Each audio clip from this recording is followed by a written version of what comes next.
What's up, everybody? Welcome to another episode of Scotty Talks NBA. Of course, it is not Monday. It is Tuesday. As you guys know, or you may have heard if you follow me on Twitter, Instagram, I did just move. Me and my girlfriend just purchased a new house. So we've been very busy this weekend, but of course, I had to get some content out today. We'll get, just some quick hits, kind of touch on what's going on around the NBA lately. Nothing too in depth. As you see, I'm all by myself today, no guests, but still, of course, just want to get the content, get the word out to you guys, and just cover some of the stuff that's been going on. It's been interesting stuff. So as you know, Steph Curry has been ridiculous. We'll get into Steph Curry. Should he be the MVP? It's a tough combo because he's playing so well. But at the end of the day, the Warriors are part of the play-in tournament as of right now. And they're on the outside looking in, even from that perspective. We'll get into some Sixers talk, of course. We'll get into their upcoming, 4 games. Well, I guess it's a 3-game stretch now that we got past the Warriors loss. But we got the Suns and then the Bucks 2 times in Milwaukee coming up. So tough stretch there. Obviously, we're already coming off a tough stretch against the Warriors, Clippers, Nets. And then the Mavericks, of course, as well. But we'll get into all of that. We'll recap some of those games. We'll talk about the Nets. Obviously, KD went down again with a hamstring injury. That's a little concerning, I would imagine, for Brooklyn, as their starters haven't played many games together just yet. So they need to get some chemistry flowing before the playoffs arrive. And then we'll get into a little bit of rapid fire. The Celtics are surging. The Heat are inconsistent.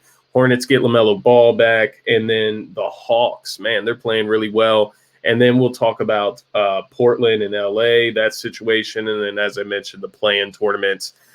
We're getting into the exciting portion of the NBA season. It's a long, grueling season, but we're almost there. We're to the part that we all look forward to, which is the playoffs, the play-in tournament. We'll talk about, some of the teams that are in the play-in tournament right now, and who we think could be, dangerous teams that actually could compete out of those situations. So we'll dive into all of that. But before we get started here, like I said, I just wanted to talk about, my new house, first time buying a home, finally stapling my name in the city of Philadelphia, owning a property in Philadelphia. It's always been a dream and a goal of mine. And I'm not stopping here. It's nothing like, oh, this is over and done with. I plan to open my own business in Philadelphia. I got a lot of goals that belong in Philadelphia. So this was the first step for me and my girlfriend. One of our dreams to own a home. The first people in our family to own a home. So it was a big milestone for us, and I'm just really excited. Wanted to share that. We got a nice big backyard for our little puppy Rocket, so he's a happy dog finally. And of course, it's just a nicer area. We're more in the Mount Airy, closer to LaSalle, like Germantown, that type of area. So it's still within Philadelphia limits. Still says Philadelphia on my mailing address, and that's all that matters to me. But yeah, let's hop in here. As you guys know, if you don't already, go follow me on Twitter, Instagram at Scotty Drowned.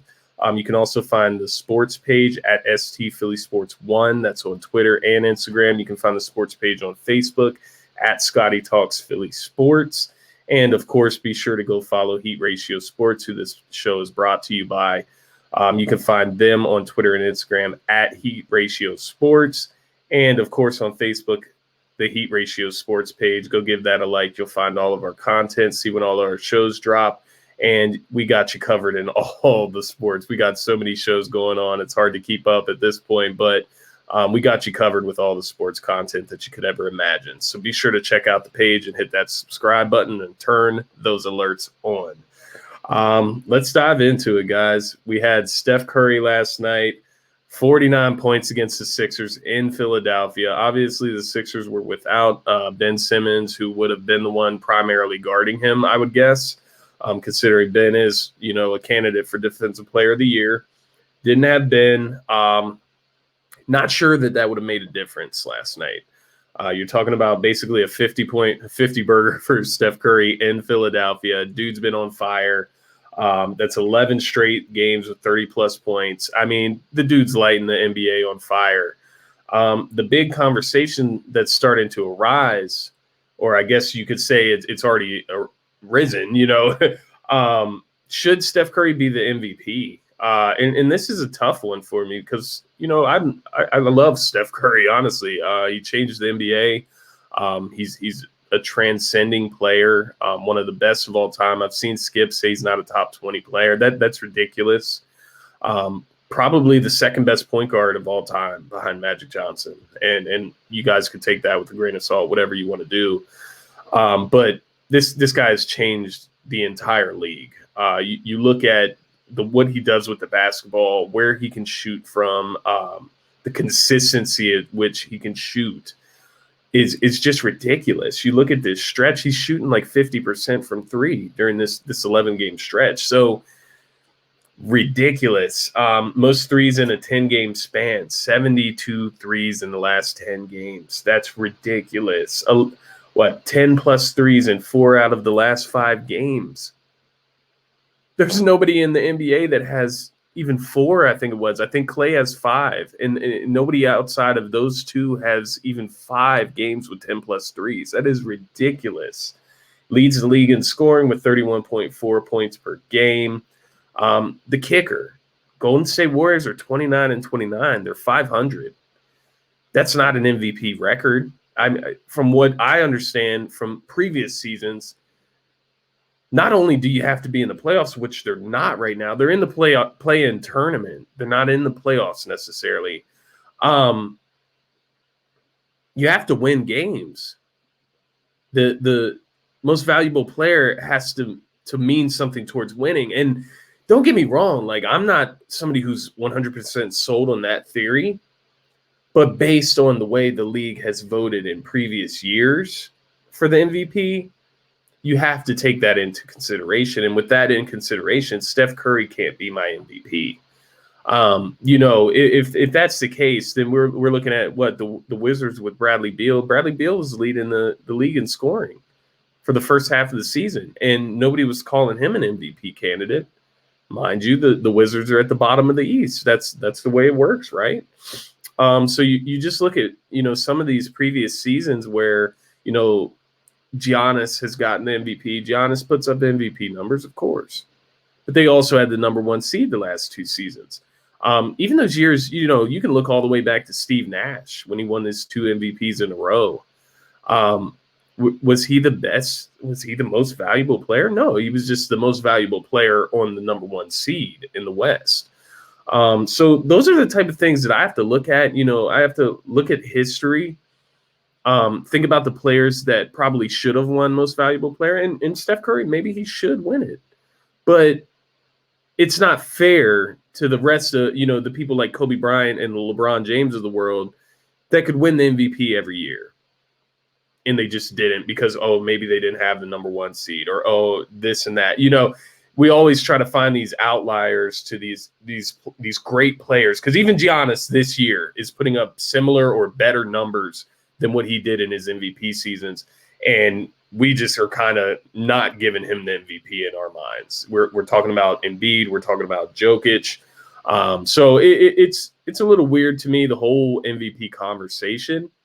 But just based off of history, I can't give it to Steph Curry this year. Now, with that being said, if they could work themselves up to, say a 7th seed or a 6th seed by the end of this season, mind you, there's 15, 16 games left. If they could do that, then yeah, I think we can start having the conversation. We can talk about it. But right now, I'm going with Jokic. He's been consistent all year. He's been locked in all year, and his team is in good standing in the West. We'll see how the season plays out for the Nuggets. That may be a tell of the tape. As the season plays out with Jokic losing Jamal Murray, if the Nuggets start falling a little bit, that would kind of speak to the importance of Jamal Murray, right? That would kind of lessen Jokic's case. So we'll see how it plays out. We'll see how it plays out, but you can't get enough of the Steph Curry. I mean, it's look at his eyes. It's like, this is what I do. It's like, I got George Hill. George Hill can't guard me. This is, I think he said maybe my house, my time. It's my MO. That's what he said. This is my MO. I make those types of shots. I'm big time. Such a good. Been doing it for years, man. You guys better put some respect on this guy's name. Trust me, I've seen it for years. I don't understand how anybody can doubt, how anybody can, say Steph is not one of the greatest players ever. You're a bit ridiculous. He's the greatest shooter of all time. And that automatically puts him in the front of the line as far as greatest players. I mean, if you could shoot, that's part of basketball. It's a huge part. Let's get into some Sixers talk, right?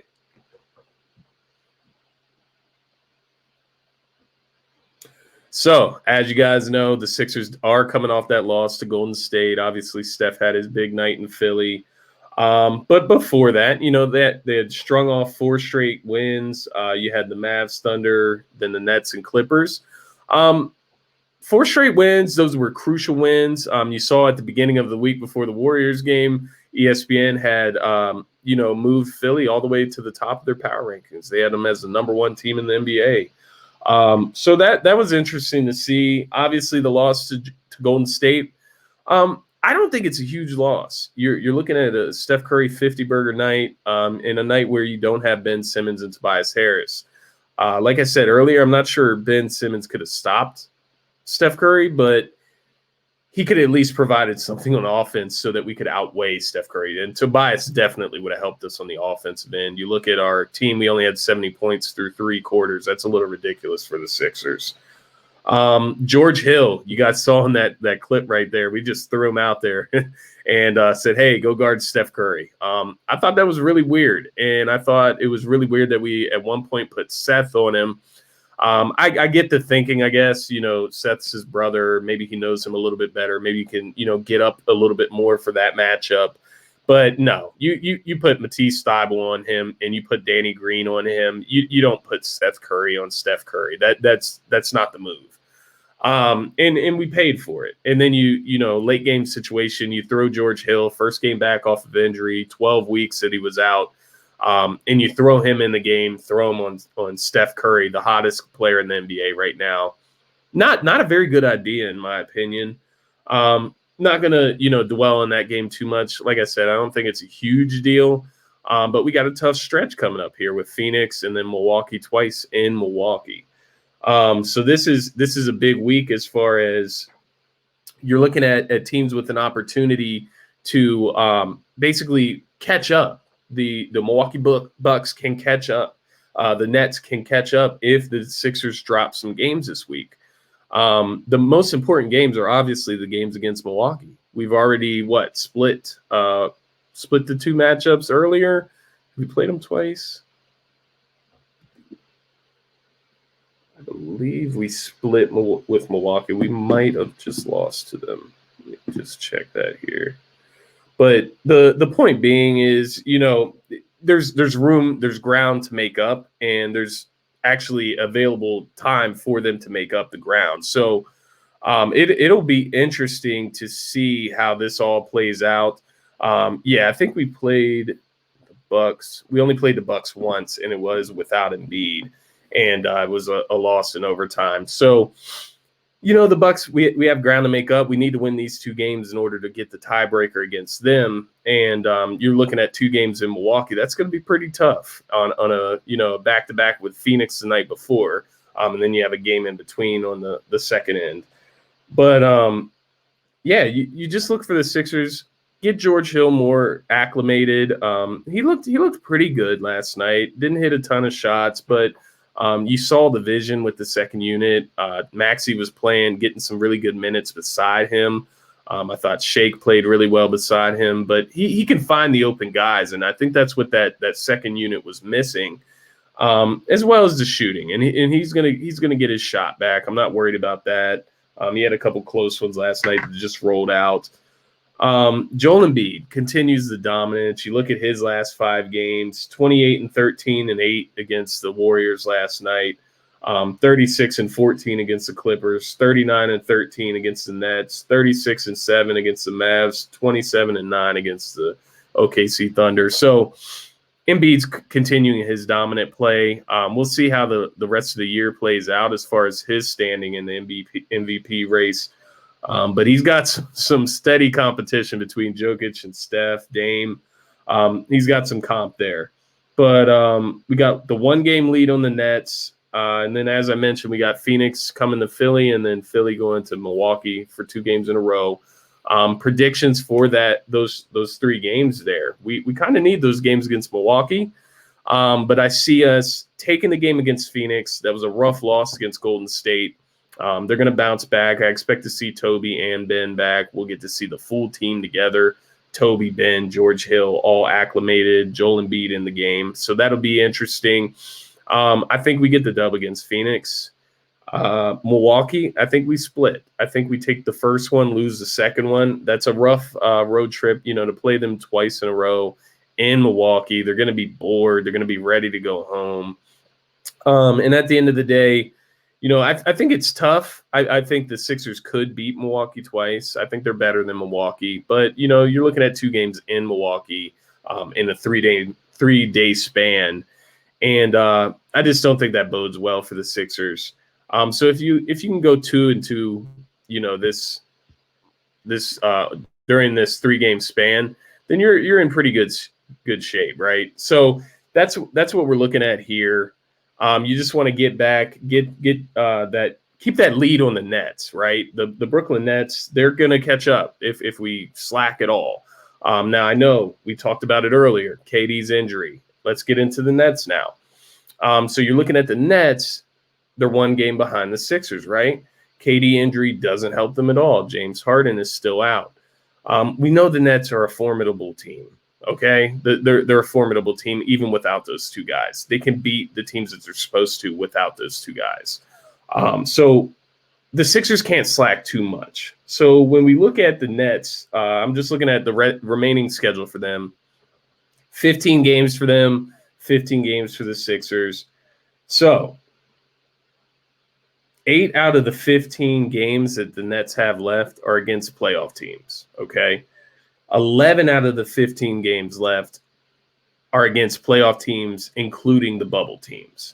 So they have 11 out of 15 games where they're basically playing a playoff, a contender to get in the playoffs or, an actual playoff team.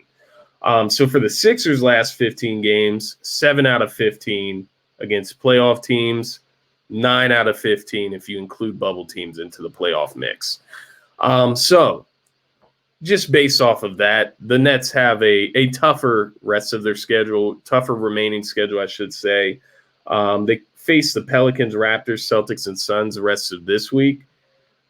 Predictions for those. I think the Nets could lose to the Pelicans. I'm not going to lie to you. With the way Zion's been playing, KD out, James Harden out, that looks like a loss to me. The Raptors, they should win. The Raptors are basically throwing the season. I don't see why they wouldn't beat them.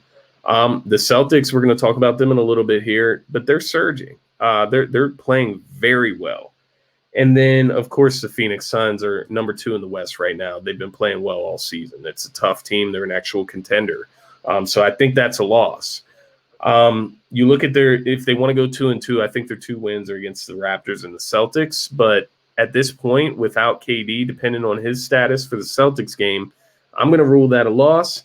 And I think the Brooklyn Nets finally have a tough stretch throughout the season where they finally show some weakness, and they go 1-3 this week. So what does that mean for the Sixers? Sixers play the Bucks, and the Suns the rest of the week. I had them going 2-2. So 2-2 this week if you include the Warriors game yesterday. So we're 1 game ahead of the Nets right now. Say we beat Phoenix, that would, then put them back up the 1.5 games. If the Nets lose to the Raptors or to the Pelicans tonight, that would put them back 2 games with the Sixers beating the Suns. So then you get to the 2 Bucks games, and then you get into the rest of the Nets schedule, their schedule. You're looking at a chance for the Sixers to get up 2 to 3 games on the Nets this week. If the Sixers can just split the games this week. So that should be the goal there. And that should be the outlook for the Sixers. That number 1 seed is crucial, more for the Sixers than for the Nets. Because if the Nets can get healthy, I think if they're on their game and they're healthy, they can beat anybody regardless of if it's on the road or at home. Whereas the Sixers, I think, they are the underdog in this situation. They need as much help as they can get in order to beat the Nets. And you look at it, the way it's laid out right now, Sixers get that 1 seed and everything else stays the same, which it won't. We know that it won't. But if it was, just to put it into perspective, the Sixers would play the Hornets the first round if the Hornets can get out of the play-in tournament. I'm just going based off the 8 seed right now. Sixers would play the Hornets, who, mind you, they're getting LaMelo Ball back, was playing really well. He's coming off a broken wrist. That's a tough matchup for the Hornets. We beat them every game this season. Sixers would take care of business. I would expect a sweep, if not one, a 4-1 series there. Second round, you're looking at, unless the Bucks lose to, the Heat or I guess the Nets would play the Heat. So Nets take care of business against the Heat, which I expect they would, barring injuries. And then you have the Bucks against the Knicks. And then you have the Celtics and the Hawks at 4 and 5 matchup. So basically, unless the Bucks lost to the Knicks, the Bucks would then go on to play the Nets in the second round, and the Sixers would go on to play the winner of the Celtics and the Hawks. Mind you, we beat the Celtics every game this year.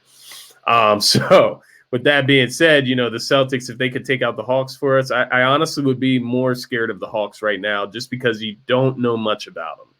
We know the Celtics. We know how to beat them. We played them already. We know what to do. Now, mind you, we got 2 matchups coming up with the Hawks before the end of the season for the Sixers. So they'll get their mapped out. They'll get the Hawks mapped out and see how they would have to play them. But as of right now, I just think the Hawks are the more dangerous team. With that being said, you don't have to see the Bucks or the Nets until the Eastern Conference Finals. That's the ultimate goal there. And I think that's the key if the Sixers want a chance at winning the Eastern Conference Finals and winning the NBA championship. You've got to create the easiest path for yourself. And you got to stay healthy, obviously. So now we'll just get into a little bit of rapid fire to close out the show here. Like I said, it was going to be a quick show. I just wanted to touch on a few talking points. Obviously, update us on the Sixers. Obviously, get into Steph Curry's hot streak, and then, talk a little bit of Sixers Nets. Per usual, it's going to be the talk all through playoffs. So rapid fire, Celtics. Boston Celtics have been hot lately. They're trying to gain some ground, spread themselves out from the rest of the pack. As you guys know, the Knicks, Heat, and the Hornets are underneath them, and then you got the Pacers in Chicago down there at the 9 and 10 for the play-in tournament. To be honest, the Celtics don't want to be in that play-in tournament. It's a dangerous game to play.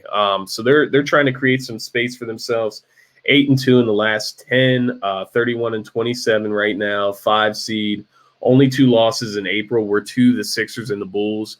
The Sixers is not a bad loss for them. You look at the Bulls, they lost to them last night. But before that, I believe they had like a 5 or 6 game winning streak. So these guys are playing better. They're getting healthier. They're getting more in a rhythm, building some chemistry, and getting right before the playoffs. Celtics are not a team to sleep on. I know I said I'd rather get the Hawks earlier, but the Celtics have playoff experience, and that's one key thing. They have Brad Stevens coaching.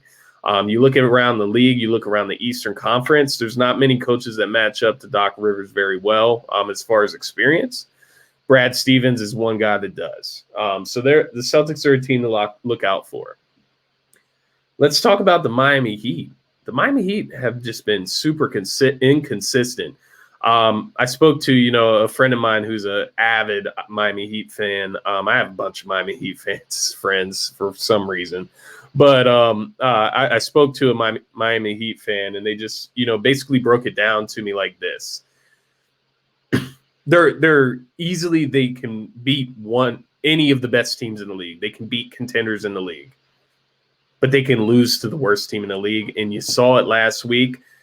Lost to the Timberwolves, went out and beat the Nets. So such an inconsistent team between injuries, availability, all season. It's been pretty rough for the Heat. And I just don't know if they're going to have enough time, to put it all together before the playoffs and really build something consistent. You look at them right now, they're in the 7 seed. My God, they would play the Brooklyn Nets the first round. That is not ideal at all. With that being said, there's a lot of room, there's a lot of space, there's a lot of time left to change the narrative, to get in a better spot, to, maybe succumb the New York Knicks for that 6 seed, get out of the play-in tournament, save yourself, a few games of torture there. Because, Indiana, we can say whatever we want about them, but they have experience as well. And they have some guys that have come back from injury. And then you look at Chicago, Zach LaVine, he just dropped 50 a couple nights ago, right? So when you have a guy like that, you're only looking at 2 games you got to play in a play-in tournament to get in. Zach LaVine could just have a hot streak and knock your team out of the play-in tournament just naturally. I mean, it's not a situation you want to be in. And you look over in the West, it's the same type of thing going. You don't want to play the Warriors in a play-in tournament. You don't want to play them. That's scary. So, yeah, the Heat, lost 3 in a row. Lost 3 in a row, including one to Timberwolves, as I mentioned, then beat the Nets. That's the epitome of inconsistent. And you just look for them to get back, get some guys back. They've been playing without Jimmy, without Hero, without Bam. I mean, get some guys back and hopefully string some games together to get a better spot in the playoffs. As I mentioned earlier, the Hornets are getting LaMelo Ball back from the broken wrist injury. That's huge for them. Now, these playoffs, I don't think it's going to make that big a difference.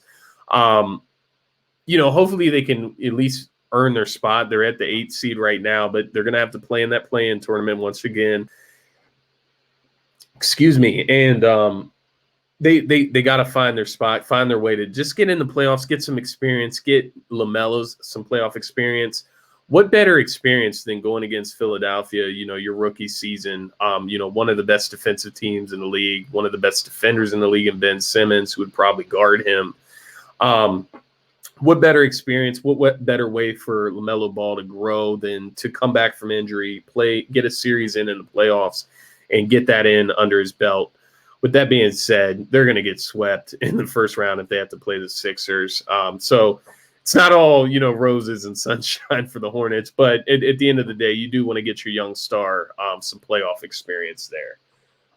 The Hawks continue to play excellent under Nate McMillan. 8-2 in their last 10. They're 31-26 right now for the 4 seed. Right now, they would be matched up with Boston in the first round. As you know, I mentioned it earlier. I don't want to play Trae Young. They got a plethora of scorers, shooters, 3-point shooters. If they can get hot in a series, they're scary. It's not a team. I would rather play the Celtics if I'm Philadelphia. You even look at Atlanta, they got Clint Capella. That's better than anybody Boston has for Joel Embiid. Now, I know Clint Capella isn't some world beater, but he is a very good defender, a very good rim protecting center. So definitely watch out for the Hawks. They can get on fire. The only thing that concerns me with them is youth and experience, which they lack.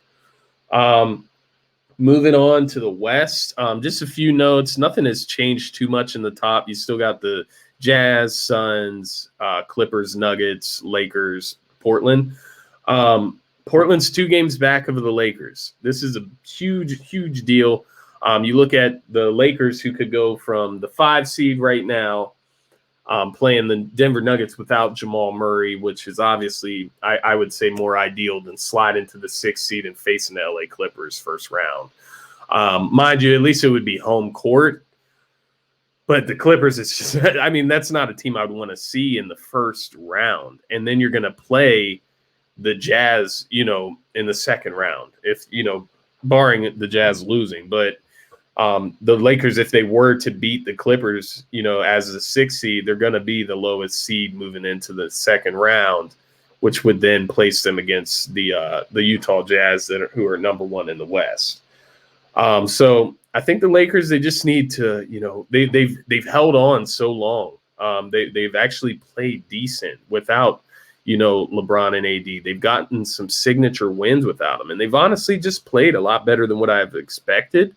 But they just need to hold on a little bit longer. You got AD coming back soon. LeBron's timetable is getting closer, and you just got to buy time.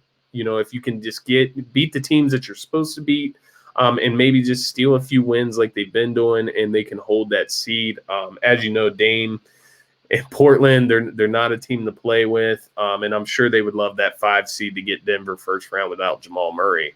At this point, without Jamal Murray, I would like Portland in that series. So I think that's ideal for them to get out of that Clippers matchup and get into that matchup with Denver. And then finally, the play-in tournament, right? We got some teams at the bottom there, and I kind of just want to point out, not a couple of my sleepers, but just a few sleepers, and there's really only one, and it's the Golden State Warriors. I said a couple. I was thinking maybe the Bulls. The Bulls don't scare me as much as I was thinking initially, but Zach LaVine, he does have a clip on him, and if he can get hot, he could make some noise. But with that being said, I look for if they had to play the Miami Heat in that play-in tournament, they're getting knocked out. I don't see the Bulls beating the Heat. If they got to play Charlotte, it's a possibility. But the Golden State Warriors, you look at them with Steph Curry playing the way he's playing, they can beat any of the 4 teams involved in the play-in tournament. Memphis, Dallas, and San Antonio. They can beat all of them. I could see the Golden State Warriors ending up as the 7th seed out of the play-in tournament. Honestly, I think they're the best team going into it. I know some people would argue Dallas.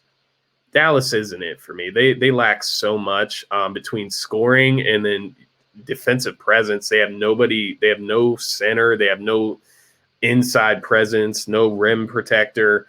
Dallas is a team that I think is going to be a cakewalk in the playoffs, to be honest with you, unless Luka is putting up monster numbers. Maybe if Kristaps is healthy, but I look at that play-in tournament, and I think Golden State, you better watch out for them, because if Steph can get hot at the right time, if he's dropping 10 3-pointers a game, it's going to be a long night. It's going to be a long series if they can sneak into the playoffs. With that being said, guys, that is all I had for you today. I will be back next week with a regular episode, regular, time, more in-depth coverage. And of course, I will have a special guest, which I'll name later in this week. Can't give out all the secrets just yet. But guys, thanks for tuning into this episode. Thanks for sticking with me through all the busy times this last year. I've had so much fun doing this podcast, doing this YouTube show. And it's only up from here. We're only growing. We're only going to get more listeners, more interaction, more surprises, more incentives, more giveaways. So just stick with me. Thanks for sticking with me through this move. Sorry I haven't been around as much, but I will be back normal schedule next week, and we will be getting into all of it. With that being said, guys, give me a follow on Twitter if you don't already, at Scotty Drowned. Follow the sports page on Twitter and Instagram at ST Philly Sports 1. You can find it on Facebook at Scotty Talks Philly Sports. And of course, be sure to subscribe to Heat Ratio Sports so you can find all the latest shows on the network. And you can find Heat Ratio Sports on Facebook, Twitter, and Instagram at Heat Ratio Sports. Hit that subscribe button, turn those notifications on, and check out every episode on the network. That's going to be it for me today, guys. Happy 420. Smoke it up, blaze it, send it. Peace. Scotty is